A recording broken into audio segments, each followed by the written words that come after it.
आज हम सहायक वाचन का पाठ 2 पढ़ेंगे। ये इकाई 2 का है। पुस्तक। ये एक आत्मकथा है। इसके लेखक पदुमलाल पुन्नालाल बख्शी हैं। इनकी गणना श्रेष्ठ निबंधकारों में होती है। इन्होंने इस निबंध को पुस्तक की आत्मकथा के रूप में लिखा है। पुस्तक की रचना में रचनाकार की सर्वोपरि साधना होती है। पुस्तक रचनाकार की महत्ता और पुस्तक की महत्ता दोनों एक साथ इसमें बताया गया है। सत्य, ज्ञान और ब्रह्म तीनों अनंत है। इसी प्रकार पुस्तक का भी कोई अंत नहीं है, वह भी अनंत ज्ञान का सागर होती है।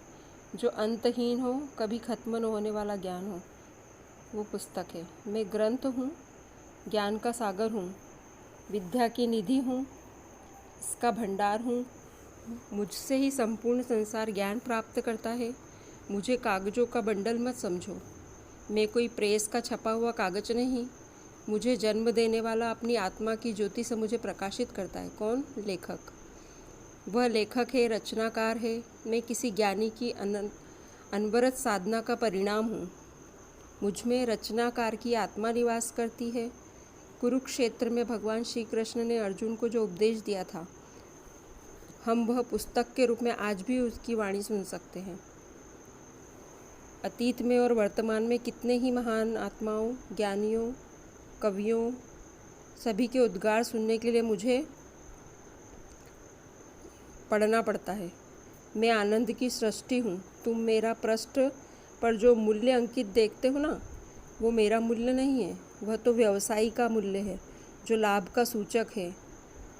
मैं जो जीवन भर कष्ट सहकर संसार को अमूल्य निधि के रूप में अपना परिचय दे देता हूँ,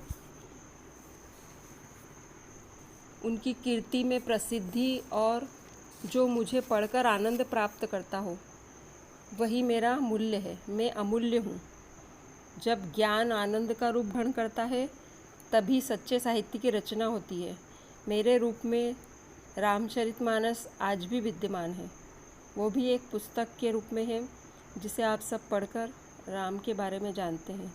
मेरी यथार्थ में हत्या तब होती है जब तुम स्वयं साहित्य के उच्च आदर्श को छोड़कर उसे क्षणिक मनोविनोद का सामान समझ लेते हो, अपनी उपयोगिता का साधन बना डालते हो।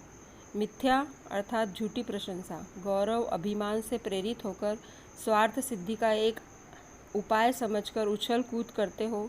भले ही मेरा आदर मत करो, पर मुझे जान लो, पहचान लो, मैं पुस्तक हूँ। बंधुअर, मैं एक निष्प्राण ग्रंथ नहीं हूँ। मुझ में एक मनुष्य की आत्मा विद्यमान है। जीवन सागर का मंथन कर उसमें वेदना और कष्ट के रूप में जो विष प्राप्त किया है मैंने, उसे वह स्वयं पी गया, और अमृत के रूप में जो तुम्हें दिया है, वही उसमें विद्यमान है। वो एक लेखक है। लेखक अपनी आत्मा पुस्तक के अंदर डालता है। मैं लेखक की आत्मा हूँ, मैं ज्ञान हूँ, मैं पुस्तक हूँ।